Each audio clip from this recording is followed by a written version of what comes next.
I love living in Taiwan mainly because Taiwanese people are very helpful and very friendly. It doesn't matter where I am, whether it's a restaurant or at the MRT station.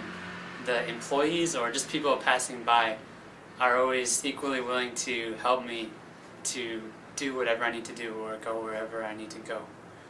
Also, I think Taiwanese food is the best in the world, mainly because of its freshness. In the United States, it's very difficult to buy local vegetables and fruits, but in Taiwan it's very inexpensive and easy to buy.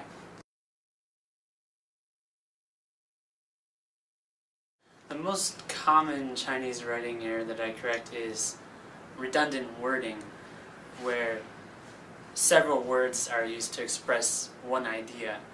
An example of this is when like a phrase such as large in size. You can remove in size because large already indicates the size of whatever's being described.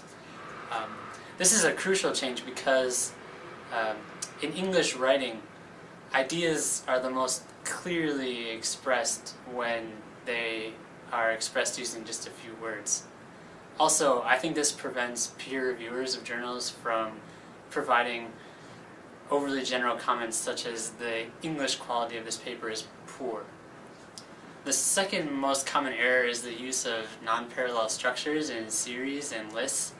An example of this is a sentence such as, the procedure involved calculating scores and to input data. This is problematic because two different types of verb are used there. One is calculating is the gerund form, and to input is the infinitive form, and that's a common grammatical error that peer reviewers are likely to point out. The third most common error is misusage of verb tense. Verb tense is crucial in academic writing mainly because it's used to distinguish between events or results that are from the past and those that are just generally applicable or just conclusions and facts. So in every paper I edit, I always pay a lot of attention to the verb tense to make sure that this crucial distinction is made appropriately throughout the paper.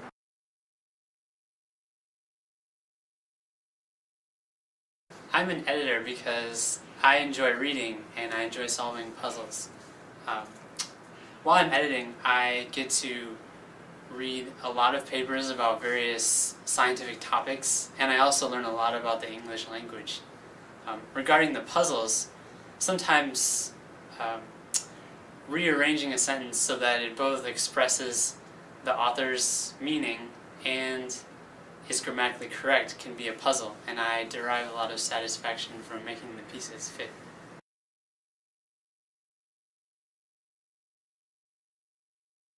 I recommend that authors read for enjoyment.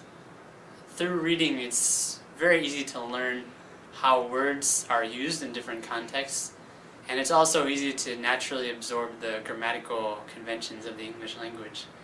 I also think that it's very easy to apply the knowledge that you gain from reading in writing.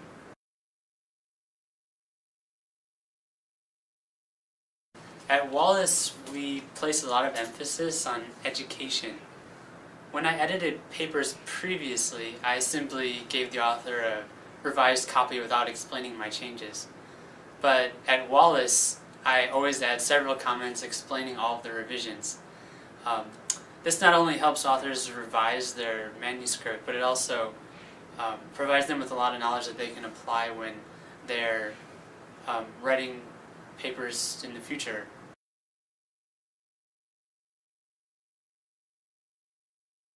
The Institute of Electrical and Electronics Engineers, the IEEE, they have a lot of very specific guidelines on how they want papers to be written. For example, figure is always abbreviated even when it's at the beginning of a sentence. The term equation isn't used except when it's used at the beginning of a sentence. In addition, IEEE papers use the word index terms rather than keywords. Electrical engineering differs from other academic domains because unlike other domains, the use of the personal pronoun we is highly discouraged. In addition, the use of the passive voice is generally acceptable, so I often recast sentences so that these conventions are followed in electrical engineering papers. Comparisons are essential in electrical engineering papers, mainly because to express the contribution of a study, the author must compare their development with a previously developed device or method. So when I edit electrical engineering papers, I pay particular attention to ensuring that comparisons are grammatical and clear and concise.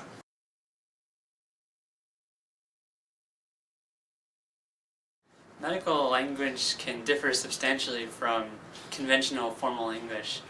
So when I edit medical papers, I place particular attention on the usage of terms.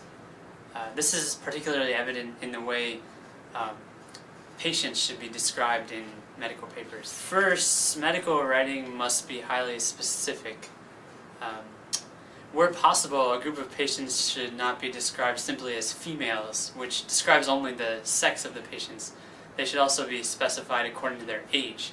So where possible, I will change females to women or girls, depending on the context. Language in medical papers must be respectful because the subjects of medical research are usually people. So I make several revisions to ensure that all of the language used is respectful. For example, participants and patients are strongly preferred to subjects, which can be considered derogatory or too impersonal. In addition, patients should not be labeled with their diseases, so the construction patients with diabetes is preferred to diabetics. Finally, language in medical papers needs to be accurate. The American Medical Association Style Manual has several definitions that they provide to ensure that authors use accurate language. For example, cases and patients should not be treated as the same concept. And they should also be described using different verbs. For example, cases are managed whereas patients are treated.